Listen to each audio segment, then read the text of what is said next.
Buongiorno e benvenuti a questa edizione di Focus TG. Come sempre di sabato trascorreremo assieme un'ora con tutte le novità, tutte le ultime notizie dal Veneto, in collegamento in diretta con le nostre varie redazioni. Partiamo parlando del femminicidio di Vigonza. Ieri c'è stato l'interrogatorio di garanzia di Andrea Favero, il camionista di 38 anni accusato dell'omicidio della compagna Giada Zanola, gettata dal cavalcavia sulla 4. L'uomo resta in carcere. Nella serata di ieri si è conclusa l'autopsia sul corpo della 33enne. Per tutti i dettagli ci colleghiamo in diretta con Vigonza, dove si trova Valentina Visentina con Federico Cibotto. Buongiorno Valentina. Sì, buongiorno da Vigonza. Come avete detto e come avevamo raccontato ieri si è svolto l'interrogatorio di garanzia di Andrea Favero, che si è avvalso della facoltà di non rispondere davanti al pubblico ministero e al giudice.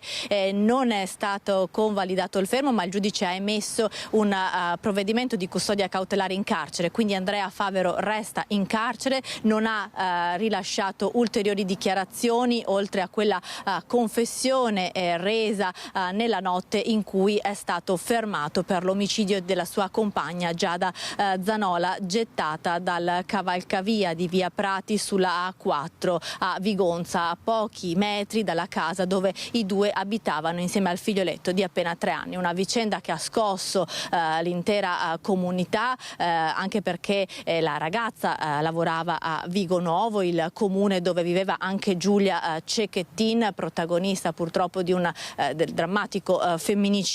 E intanto emergono ovviamente dalle indagini ulteriori particolari sulla storia dei due giovani. La ragazza Giada aveva paura, temeva un ricatto da parte del compagno Andrea Favero, che la minacciava di mettere in rete, di divulgare video intimi della coppia. Questa confessione la ragazza l'aveva fatta delle amiche e anche al suo nuovo fidanzato, una persona con cui si frequentava da poco. Timore che aveva espresso appunto alle amiche, a cui aveva anche detto ho paura di venire avvelenata, e infatti proprio per l'autopsia, scusate le campane, noi siamo vicino alla chiesa di Vigonza, per quanto riguarda l'autopsia sarà proprio da capire gli referti degli esami tossicologici che arriveranno tra 30 giorni, referti in cui si cercherà di capire se la ragazza fosse cosciente o meno nel momento in cui è stata gettata dal cavalcavia. Questi sono gli ultimi dettagli, perché dell'autopsia che si è conclusa ieri sera non è emerso ancora nulla di significativo, ma importante sarà capire l'esito degli esami tossicologici che arriveranno tra 30 giorni. Intanto i due, Andrea Favero e Giada Zanola, si dovevano sposare qui a Vigonza, proprio nella chiesa di Santa Margherita che vedete alle mie spalle, un matrimonio che era stato rinviato. E qui con me c'è Don Alessandro Spiezia, il parroco, che conosceva i due ragazzi perché aveva avviato con loro un percorso di preparazione al matrimonio. Che ricordo ha di questi ragazzi? Ma io li ho conosciuti l'anno scorso in corrispondenza del battesimo del figlio, e poi loro mi avevano manifestato l'idea, anche il desiderio di potersi sposare in chiesa qui a Vigonza.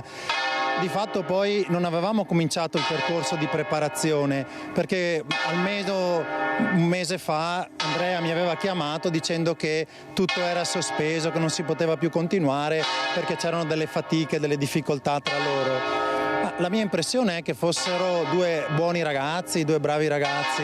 Io non li ho conosciuti approfonditamente perché poi di fatto il percorso non l'abbiamo cominciato, però per quello che io li ho conosciuti mi parevano due buone persone, certo con le fatiche che si portavano nelle loro vite e nelle loro esistenze, però niente di grave o niente che potesse far supporre poi l'esito della situazione, della vicenda.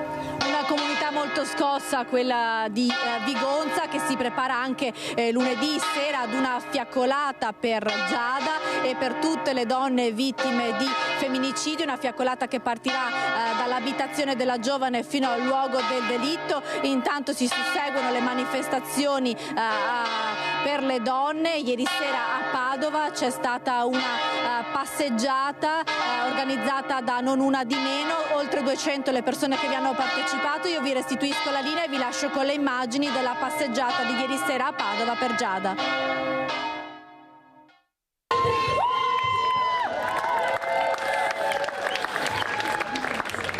Si torna a fare rumore per Giada Zanola questa volta, dopo Giulia, dopo Sara, dopo Vanessa. Un rumore che non si vorrebbe più sentire perché ogni volta è un grido per una donna a cui è stato strappato il futuro. Siamo il grido altissimo e feroce di tutte quelle donne che più non hanno voce. Sono state oltre 200 le donne che ieri sera a Padova si sono ritrovate in piazza Portello e si sono mosse in corteo per una passeggiata arrabbiata per Giada Zanola, ultima vittima di femminicidio, uccisa in modo barbaro dal compagno che l'ha gettata giù da un cavalcavia, e per tutte le donne vittime della violenza maschile. Siamo alla 35esima vittima di femminicidio uccisa dalla violenza maschile sulle donne e del patriarcato. Ecco, sembra una violenza che non vuole finire, che non si riesce ad arginare. Sì, perché la violenza di genere patriarcale è una violenza strutturale, cioè che è connaturata al nostro sistema economico, politico e sociale, e quindi servono degli interventi che abbiano un carattere strutturale. Dobbiamo tornare in piazza, è dagli anni 70 che sono in piazza, perché evidentemente non siamo stati capaci nelle generazioni precedenti a cambiare realmente l'atteggiamento culturale di questo paese, e in questo momento stiamo vivendo una orrenda recrudescenza. Le donne in piazza hanno protestato denunciando una mancanza di risposte dalle istituzioni. Io lavoro in pronto soccorso e sono un medico e vedo tutti i giorni donne che continuano a venire in pronto soccorso sperando con un foglio di pronto soccorso di ottenere un qualche minimo di misura di allontanamento, un qualche minimo di tutela, e invece non è mai così. I numeri della violenza sono drammatici. Nel 2023 al Centro Veneto Progetti Donna di Padova sono state accolte 1210 donne, con un aumento esponenziale di denunce dagli ultimi mesi dell'anno dopo il femminicidio di Giulia Cecchettin. In piazza ieri sera anche l'assessora al sociale Margherita Colonnello. Lunedì un'ulteriore data a Vigonza proprio per stare a fianco di tutte le cittadine e cittadini che hanno conosciuto Giada. Per noi è veramente una grande tragedia, ma è proprio questo il momento in cui con la cittadinanza, con le istituzioni, con tutte le persone che vogliono fare la differenza, dobbiamo essere ancora più coraggiose e coraggiosi. In attesa di conoscere la data dei funerali di Giada, lunedì a Vigonza ci sarà una fiaccolata che arriverà fino al luogo del delitto. Sono attese migliaia di persone. Queste dunque le voci della manifestazione organizzata da Non Una di Meno a Padova dopo il femminicidio di Giada Zanola. Torneremo a parlare di questo argomento anche con l'apertura di una casa rifugio per donne vittime di violenza nel Trevigiano, ma ora parliamo del maltempo di ieri. Oggi ci traccia un bilancio Luisa Bertini, che si trova con Simone Squarcina a Marano Vicentino con il sindaco Marco Guzzonato. Marano, che ieri ha vissuto una mattinata di paura in cui diverse vie sono andate in difficoltà a causa delle piogge. Buongiorno Luisa. Sì, buongiorno a te, buongiorno ai nostri telespettatori. Dicevi bene, ieri mattinata di paura per diverse vie, via della Prole, via Milano, andate sott'acqua. Oggi questa è la situazione della Roggia, quindi vedete la situazione è completamente rientrata, ma comunque ieri ci sono stati dei momenti di paura. Io sono in compagnia adesso con il sindaco Marco Guzzonato. Che cosa è successo ieri? Sì, buongiorno. Ieri una mattinata davvero difficile, anche Marano Vicentino ha sofferto grossi disagi, come tutto il territorio del Delta Vicentino, per ripresentarsi dopo pochi giorni di un'altra situazione di intensissima fase di precipitazioni, con quantitativi in poco tempo completamente fuori scala.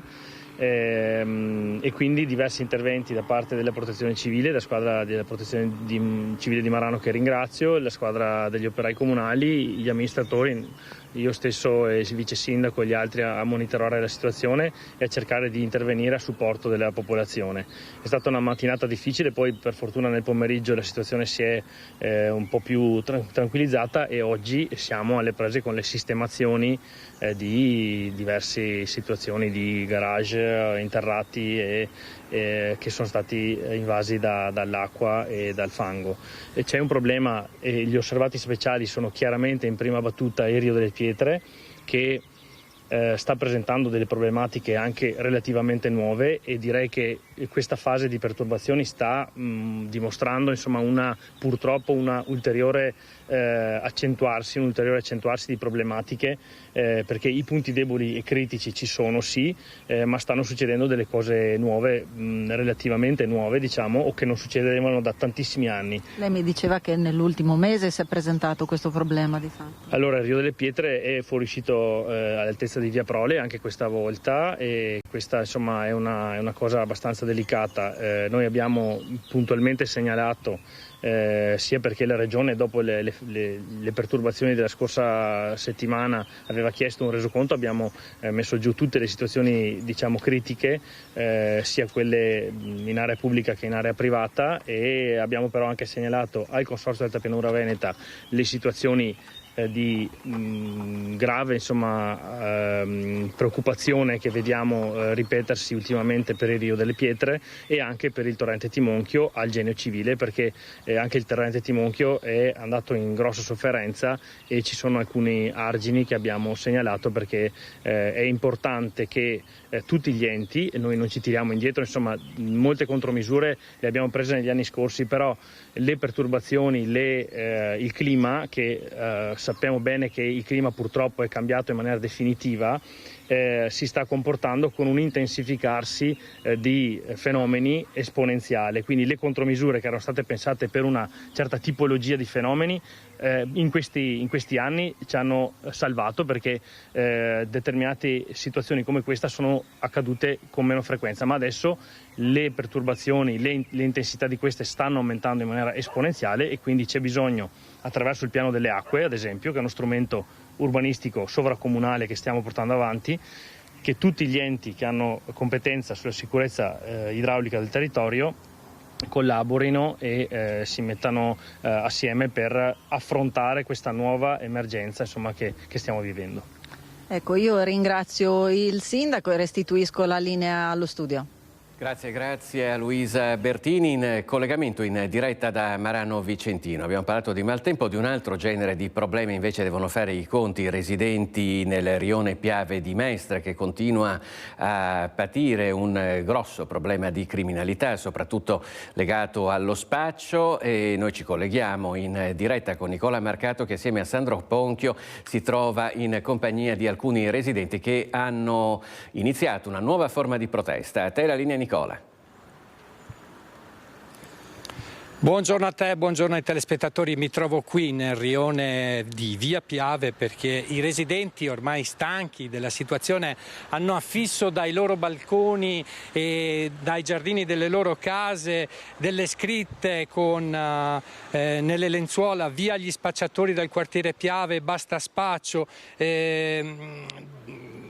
La situazione qui è nota, è tristemente nota. Nel quartiere di Via Piave da tempo c'è una lotta contro la microcriminalità e il dilagante fenomeno dello spaccio. Per parlare di questi problemi è qui con noi Giovanna Luzzi del coordinamento cittadini quartiere Piave. Qual è la situazione? Sì, buongiorno a voi.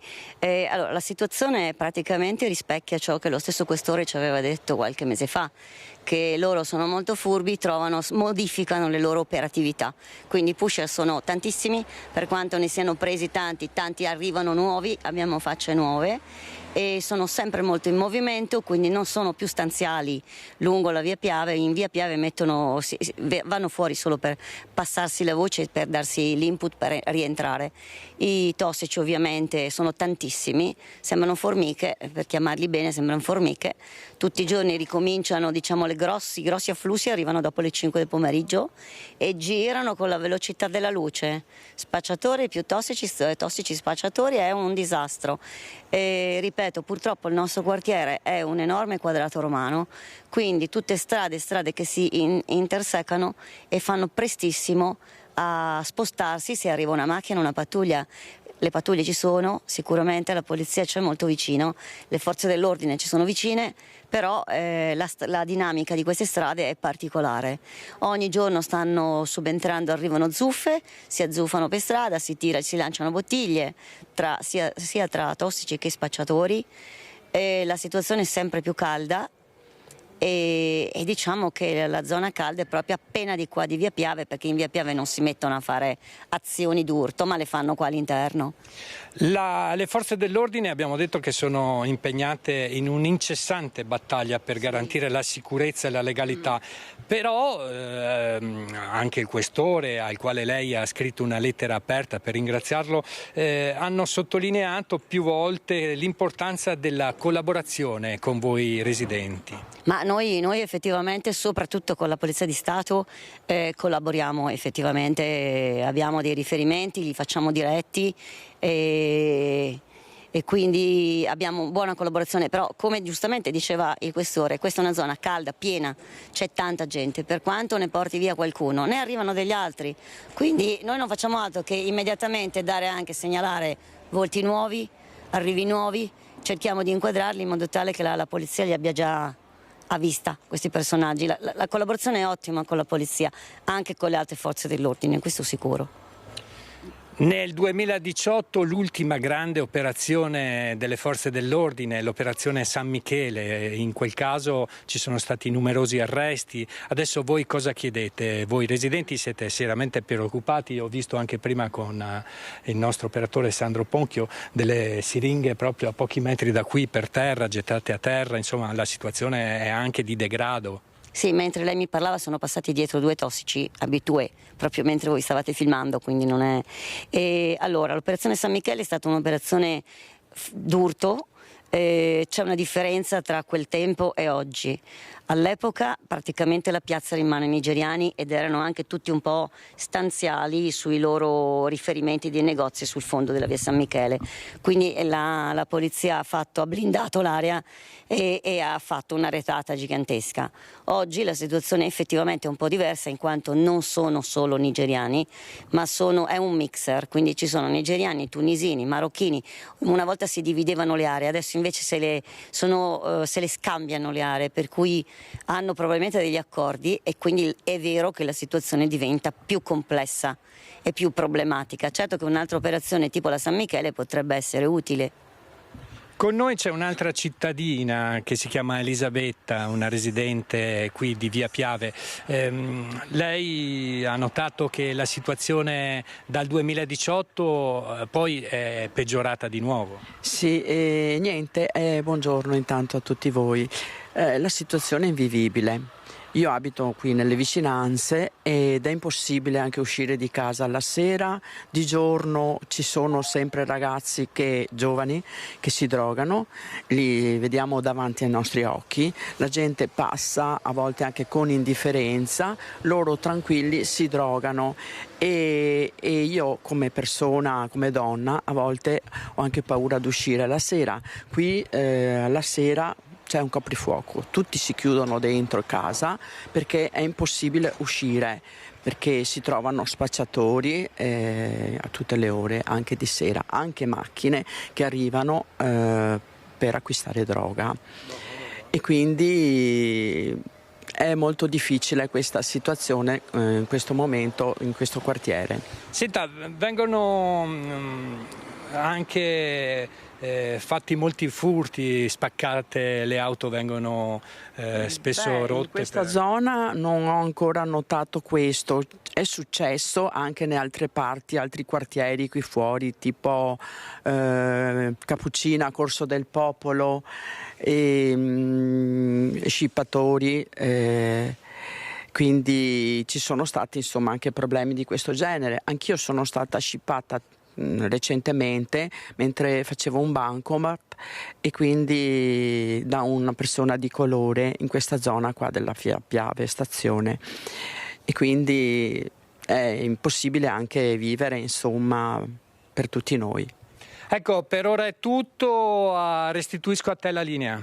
Grazie a Nicola Mercato in collegamento in diretta da Rione Piave di Mestre, dove come avete visto continua l'allarme criminalità. Noi ci spostiamo da Mestre a Premariaco, siamo in provincia di Udine, in Friuli Venezia Giulia, dove continuano le ricerche dei 3 ragazzi dispersi nel fiume Natisone. In collegamento con noi Omar Costantini. Buongiorno Omar. Sì, buongiorno Filippo, buongiorno anche ai telespettatori di Rete Veneta. Come giustamente hai sottolineato tu, continua la ricerca da parte dei soccorsi.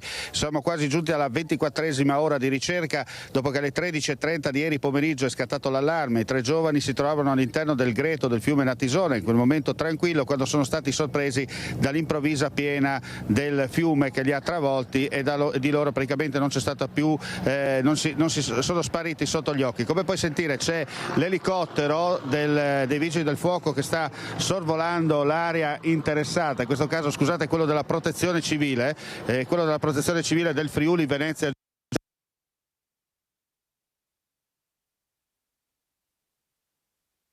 Abbiamo un problema con il collegamento da Premariaco con Omar Costantini, vediamo adesso di ripristinare, eccolo, forse ci siamo nuovamente.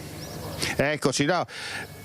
Ecco, abbiamo purtroppo anche il meteo, non è stato, soprattutto ieri, ha messo in difficoltà anche non solo i collegamenti ma anche il lavoro dei soccorritori. Stavo dicendo che l'elicottero Drago dei Vigili del Fuoco di Venezia sta battendo l'area che va dal ponte qui di Orsaria verso sud, cioè verso Manzano fino all'intersezione del Natisone col Torre, dal ponte invece di Orsaria verso il punto in cui i ragazzi sono stati travolti dalla piena stanno operando i Vigili del Fuoco con i droni e anche con i sommozzatori che stanno battendo palmo a palmo le forre del fiume Natisone, perché il fiume sì, ma è un corso d'acqua a carattere torrentizio, dunque in qualsiasi istante, mentre magari qui c'è bel tempo eccetera, se in montagna piove si rischia insomma di trovarsi in difficoltà per l'improvvisa piena. Come detto sono oltre una trentina, quasi una cinquantina gli uomini in campo tra vigili del fuoco di tutti i comandi del Friuli Venezia Giulia, le squadre comunali della protezione civile oltre a quella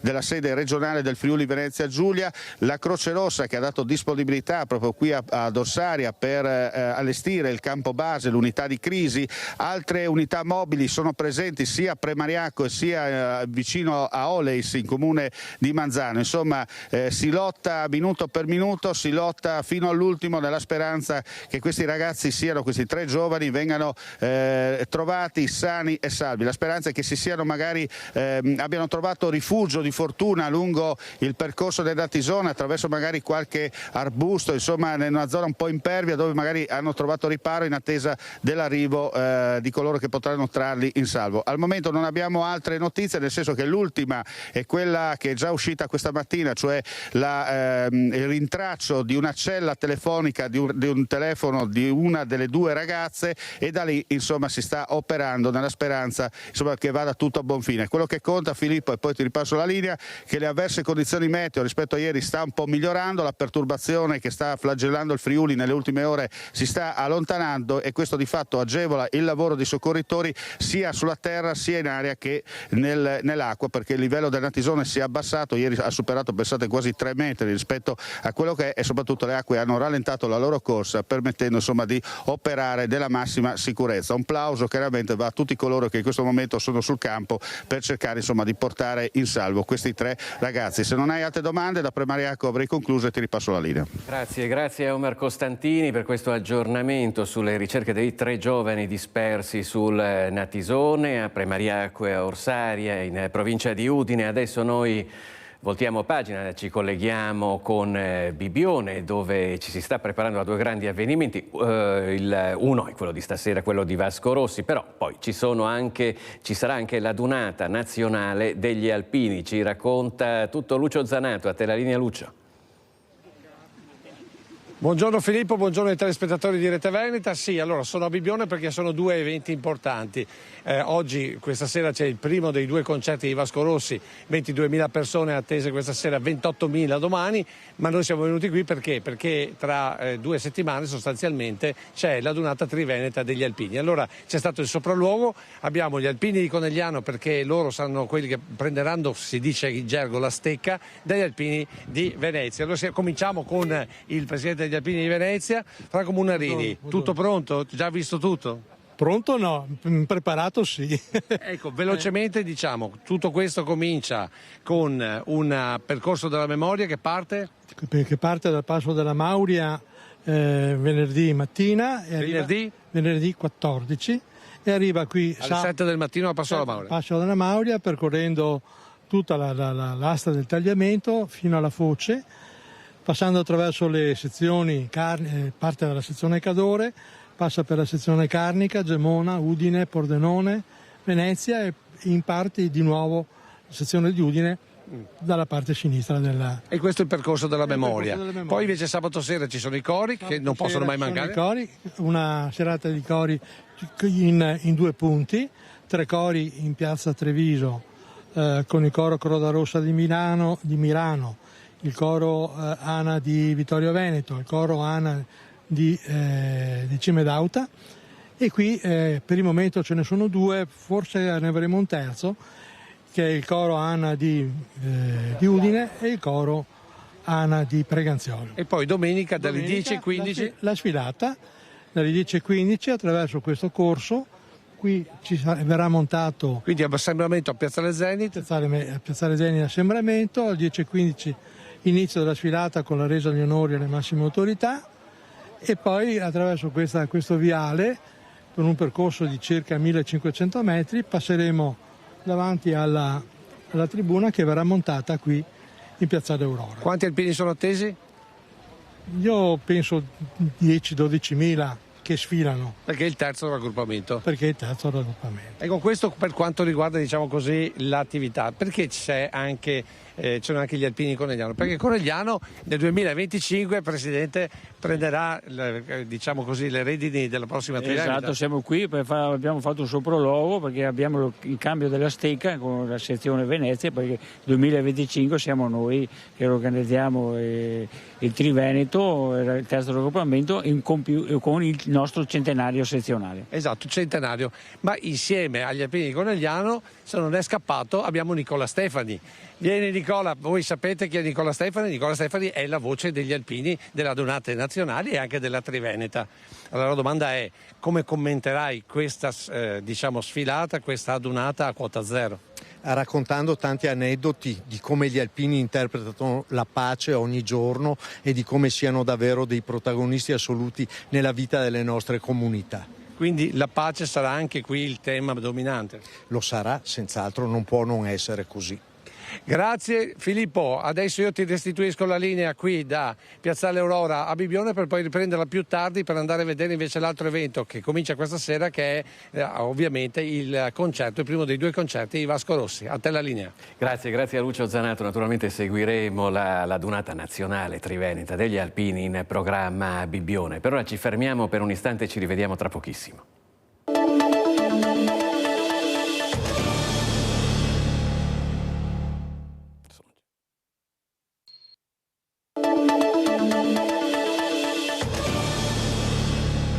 Bentrovati a Focus TG, abbiamo aperto questa edizione collegandoci con Vigonza per parlare dell'ultimo tragico femminicidio che si è verificato in Veneto. Intanto nel Trevigiano una nuova casa rifugio per donne vittime di violenza sarà in ricordo di Vanessa Ballanno, uccisa a Riese Pio X insieme al bimbo che portava in grembo. Là c'è anche l'appello del fratello: molte donne hanno bisogno di aiuto e sono certo che mia sorella sarà guida in questo luogo sicuro. Chiedere aiuto non è debolezza. Ci sono molte ragazze e donne che hanno bisogno di aiuto e sono certo che mia sorella sarà guida in questo luogo sicuro, pensato e realizzato per loro e per i loro figli. Il rifugio sicuro per le donne vittime di violenza si chiama Casa Rotary Vanessa ed è dedicato a Vanessa Ballan, la giovane mamma assassinata lo scorso 19 dicembre a Spineda di Riese Pio X da Bujar Fandai. In questi lunghi e dolorosi mesi i familiari hanno scelto il silenzio, ma oggi, di fronte ad una violenza che continua purtroppo ad essere sempre più presente, come testimoniato dall'ennesimo femminicidio a Vigonza, il fratello Nicola ha deciso di condividere un pensiero che possa diventare forza per chi subisce e monito per chi usa violenza. Penso che esercitare qualsiasi forma di violenza, specialmente quella che ha subito Vanessa, sia una forma di debolezza dell'essere umano. Un messaggio commovente ed accorato, quello di Nicola, condiviso con i genitori della giovane ed il compagno di Vanessa, anch'egli presente assieme alla mamma, due famiglie unite dalla tragedia e che oggi, proprio in occasione dell'apertura di questa casa rifugio per donne maltrattate, hanno voluto lanciare un appello. Quello che noi stiamo vivendo non dovrebbe viverlo nessuno, non dovrebbe succedere, non dovrebbe esistere. Recuperiamo la nostra umanità e sforziamoci all'umiltà di riconoscere quando qualcosa non va. Chiedere aiuto non è debolezza, mai. Comunichiamo sempre e ricordiamoci, la gentilezza è matrice di felicità.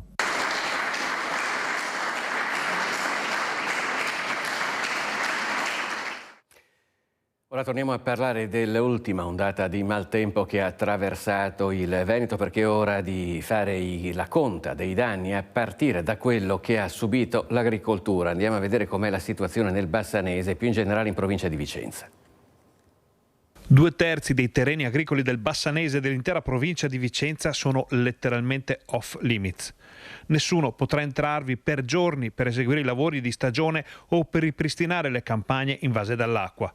Lo segnala una drammatica comunicazione di Coldiretti Vicenza che parla di intere coltivazioni da buttare via a causa del maltempo.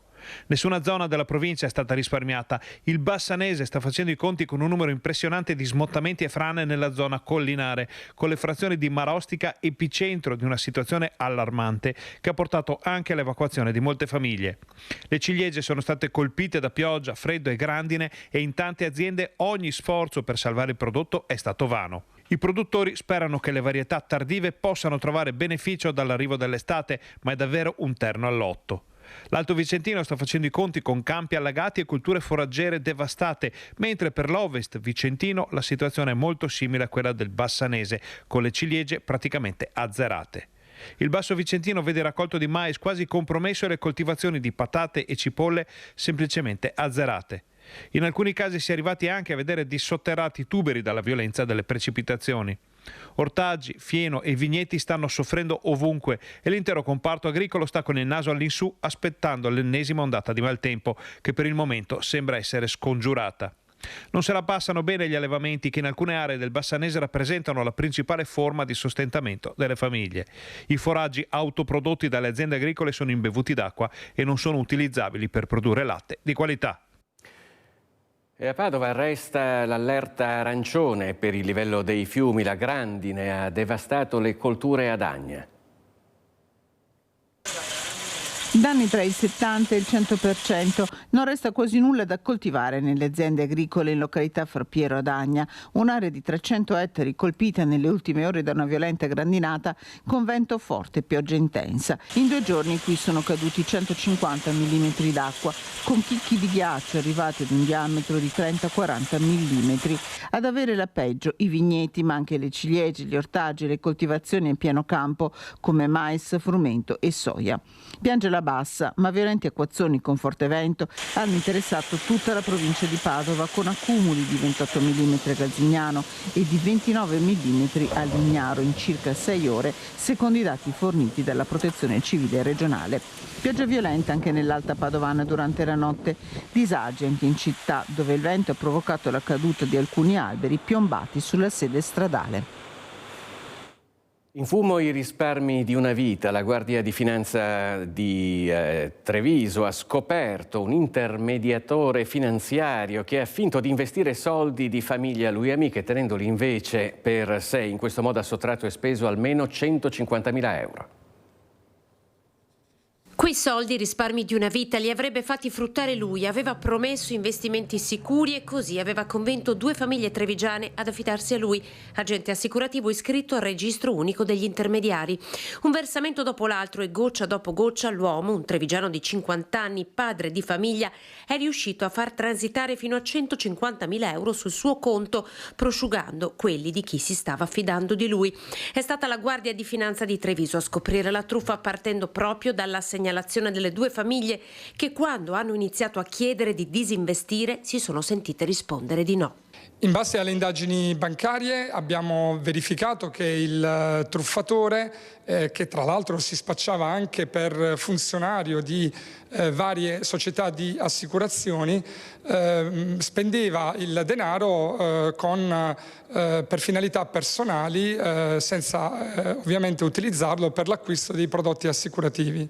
Per mesi ha condiviso pranzi e cene con le sue vittime. Alle coppie di cui era diventato amico presentava moduli precompilati apparentemente intestati a grandi compagnie assicurative e poi consegnava falsi resoconti sullo stato degli investimenti.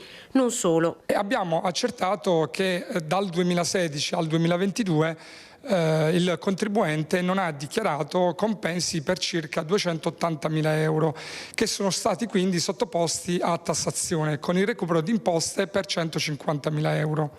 Oltre alla truffa anche un danno erariale. L'uomo ha operato come agente assicurativo per 5 anni con questa modalità. A suo carico ora una denuncia per il reato di truffa aggravata dal danno di rilevante entità e sostituzione di persona. Il comando trevigiano della Guardia di Finanza di Treviso, costantemente impegnato a tutelare il risparmio, raccomanda ai cittadini attenzione. Mai firmare assegni senza l'indicazione del beneficiario, piuttosto prediligere sempre il bonifico bancario che indica la causale con il riferimento al numero di polizza che è stato acquistato. È il 117 il numero da chiamare in caso di sospetti. Un allarme è scattato nella notte per una presunta bomba nella stazione ferroviaria di Vicenza. La segnalazione però proveniva da un mitomane che è stato denunciato. Pronto, polizia? C'è una bomba piazzata nella stazione ferroviaria. È stata l'inquietante segnalazione telefonica arrivata in questura poco dopo mezzanotte. Un ordigno esplosivo che sarebbe stato posizionato da un terrorista latitante magrebino.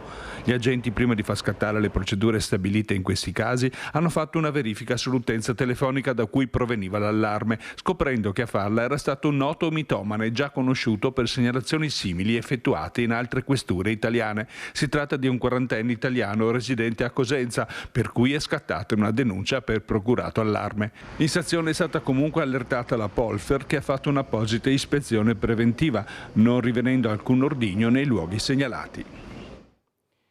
A soli 11 anni è stato accerchiato da 2 ventenni che gli hanno rubato la bicicletta. Lo sfogo della mamma in una lettera che adesso vi raccontiamo nel prossimo servizio. Ad 11 anni, con la sua bicicletta ed una cassa Bluetooth ai giardini di Palazzo Ducale, un polmone verde a Santa Maria del Sile, un'area privata che entro pochi mesi passerà sotto la gestione del comune. Un ragazzino alcune settimane fa è stato aggredito, malmenato e derubato. Gli hanno portato via la cassa e la sua bicicletta, lasciandolo a piedi. Volevano anche portargli via le scarpe. Dopo l'aggressione brutale al parco, lo sfogo della mamma in queste parole scritte. Da mamma dice: mi sento devastata e mortificata, incapace di dare a mio figlio un ambiente esterno sociale e culturale come ho sempre sognato e sperato.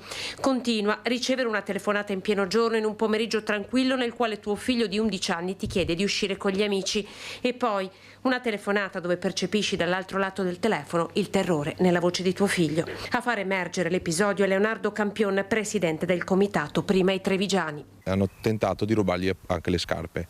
È stata un'aggressione abbastanza violenta e questa cosa ci ha molto colpito proprio per il fatto che il bambino ha 11 anni, quindi è molto, molto piccolo, e anche ha risentito di questa cosa, insomma, ha paura ad uscire, ci sono state delle ripercussioni psicologiche, e quindi questo ci ha molto colpito. Abbiamo deciso appunto di intervenire in prima persona ricomprando la bici che è un gesto che anche se non risolve tutto quello che ha passato, però almeno può alleviare un po' il dolore. I due ragazzi che lo hanno derubato sono due ventenni stranieri. Il ragazzo, la vittima, invece frequenta solo la prima media.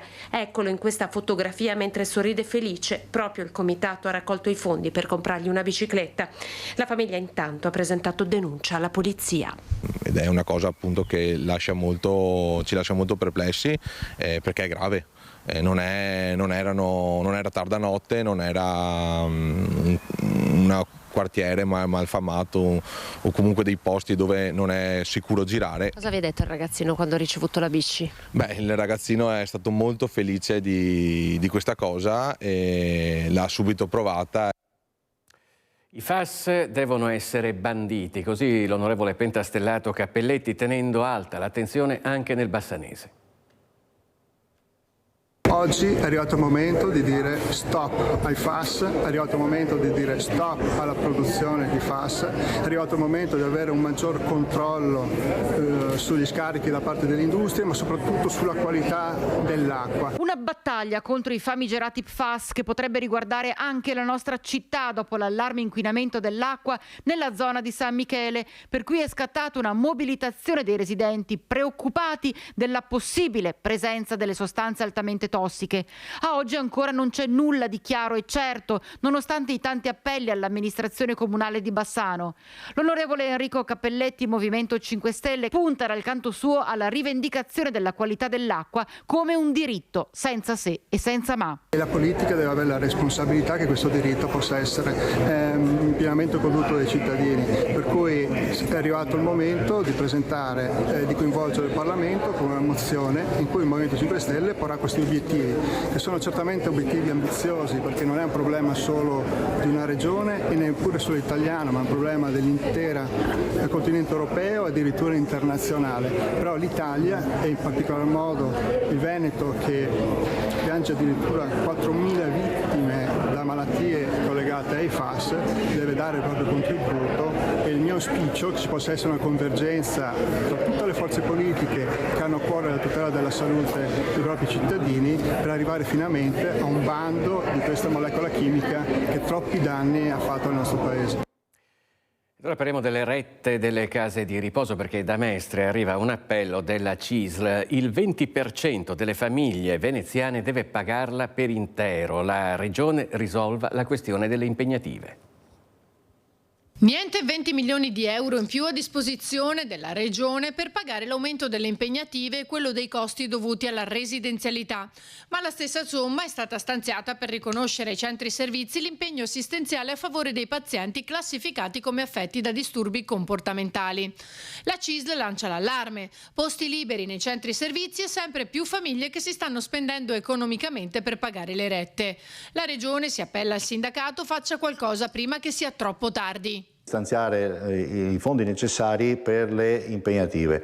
La situazione è sotto gli occhi di tutti, la situazione sta diventando drammatica, sempre più pesante per le famiglie. Ci sono stati dei stanziamenti che però sono volti solo a coprire la maggior redditività per chi gestisce gli enti, appunto, come i centri servizi e le case di riposo, ma non c'è stato niente ancora una volta per aumentare la quota a disposizione delle impegnative. Questo è un problema che rischia di esplodere, è già molto ben presente. Ancora una volta emergono le differenze di costi tra pubblico e privato. Se nel primo caso, infatti, l'esborso della media del 2023 in regime non convenzionato è stato di 84,92 euro al giorno per anziano, nel secondo si sale a 99,20 euro. Una differenza di 14,28 euro al giorno, che in 12 mesi significano 5.212 euro in più.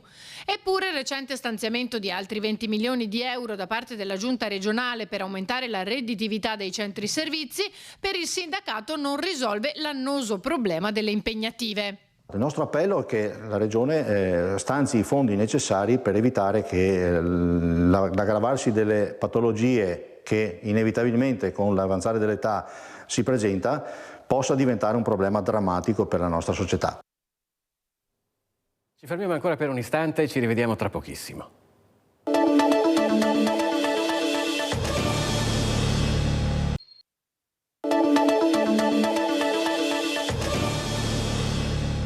Eccoci a Focus TG, ripartiamo con la politica. A Cairano di San Marco il ministro Carlo Nordio ha parlato della riforma della giustizia in una delle settimane più calde dopo il primo ok del governo. È pretestuoso e a questo punto vorrei anche dire in malafede continuare a pensare che questa riforma voglia sottintendere l'intenzione di sottoporre la pubblica accusa a una forma di autorità politica. Mentre l'Associazione Nazionale Magistrati sta valutando l'opzione di uno sciopero, da Cairano di San Marco, dove si trova per la campagna elettorale, il ministro Carlo Nordio ribadisce la linea sua e dell'esecutivo sulla riforma della giustizia, e questo al termine della settimana che ha visto il primo ok da parte del Consiglio dei Ministri. Tra i punti più contestati proprio la separazione delle carriere dei magistrati tra giudicanti e requirenti. Non è affatto una riforma contro la magistratura, ma da ex magistrato posso dire che è a favore della magistratura, intanto perché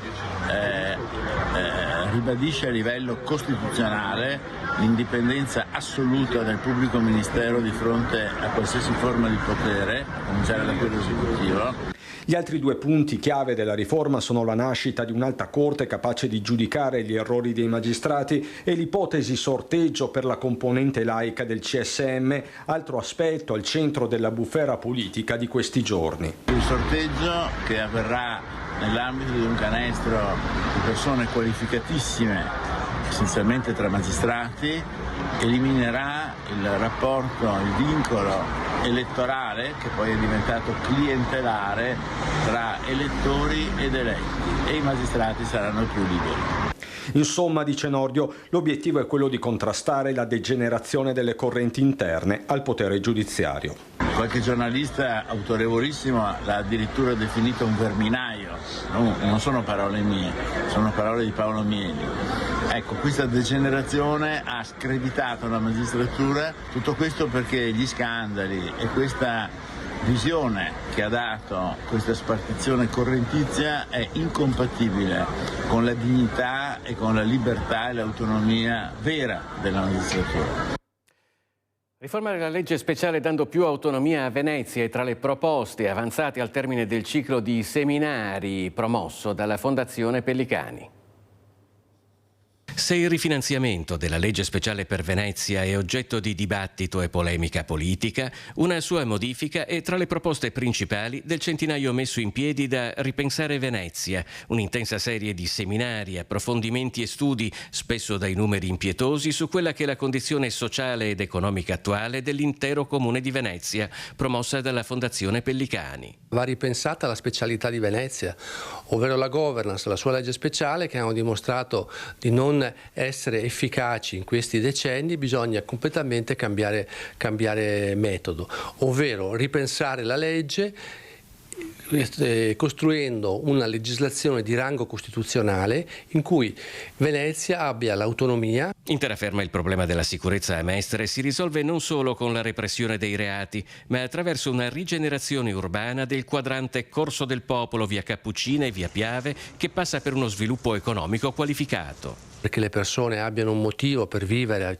in città, bisogna anzitutto trovare delle occasioni di lavoro. Uno dei motivi per cui si sta impoverendo Mestre è perché non ci sono attività all'interno della città, tutto all'esterno, e si sta un po' alla volta desertificando il cuore di quella che era la città viva di tanti anni fa. Invertire la tendenza allo spopolamento e all'impoverimento del reddito medio, in cui la monocultura turistica ha precipitato anche Mestre, è possibile solo attraverso un nuovo piano di sviluppo economico. La zona ex Umberto I, che è lì da 20 anni, potrebbe diventare anche un grande incubatore di imprese e della ricerca. Ecco, questa potrebbe essere un'idea: portare persone giovani che lavorano, imprese, start-up e anche luoghi di ricerca.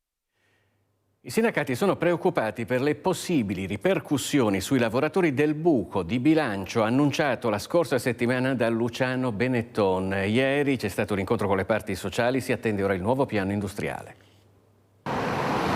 Dopo l'incontro tra azienda e parti sociali c'è attesa tra i lavoratori del gruppo Benetton di conoscere il piano industriale che il nuovo amministratore delegato Claudio Sforza intende adottare per fronteggiare le perdite e c'è preoccupazione per il futuro occupazionale. I sindacati temono che ci saranno inevitabilmente delle conseguenze, quindi dei tagli sul personale. In ballo il futuro di 1.300 lavoratori, 200 dei quali somministrati. In genere quando si parla e si discute di riorganizzazione aziendale c'è una fetta che purtroppo, ahimè, la pagano i lavoratori, e avendo dei numeri così consistenti, così importanti, e probabilmente anche l'intervento del nuovo amministratore sarà un intervento molto radicale. Dove potrebbero essere i maggiori problemi è abbastanza chiaro per il sindacato. Avranno i settori dove maggiormente le persone sono inquadrate, quindi sono gli impiegati, quindi sono i quadri.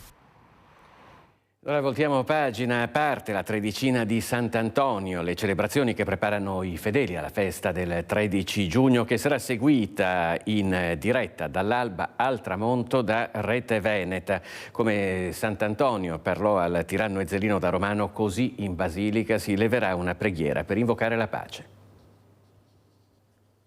Quest'anno durante la tredicina cerchiamo di lasciarci ispirare dalla figura di Antonio come uomo di pace, come uomo che concede a tutti la possibilità di ripartire, come uomo che è in grado di sollecitare con la sua parola, il suo esempio, nuove strategie di riconciliazione e di comunione. 112 conflitti nel mondo, una preghiera per la pace che dalla Basilica si leverà fino al 13 giugno, festa di Sant'Antonio. Tra i primi appuntamenti della tredicina un pellegrinaggio per la pace. È un pellegrinaggio che toccherà i 3 santuari antoniani, per cui la partenza al santuario di Campo San Piero per arrivare poi all'Arcella, infine qui in Basilica del Santo alle 16. Un uomo di pace, Sant'Antonio, che nonostante la malattia e la debolezza nel 1231, poco prima di morire, incontrò il tiranno Ezzelino da Romano. E di fronte a questo tiranno Sant'Antonio ha cercato di esprimersi con la più grande forza, la più grande intensità. Non sappiamo, sembra proprio di no, che il tiranno si sia convertito di fronte a questo coraggio di Sant'Antonio, ma già del prodigioso il fatto che Antonio sia riuscito a parlare con franchezza di fronte a quest'uomo che non voleva ascoltare nessuno. È già iniziato in questi giorni il flusso di pellegrini. Solo davanti alla Cappella delle Reliquie sono transitate nella giornata odierna 1000 persone. I fedeli arrivano da ogni parte d'Italia, ma anche dall'estero, in particolare dalla Polonia. Dai giorni successivi alla Pasqua, mano a mano a crescere fino a questi giorni, abbiamo notato davvero un incremento di pellegrini. Diventa quasi un'abitudine forse per noi vedere che il numero delle persone aumentano giorno dopo giorno, e tuttavia rimane sempre un motivo di festa, di gratitudine e di gioia per noi. Andiamo a Bassano del Grappa per parlare di moda e bellezza.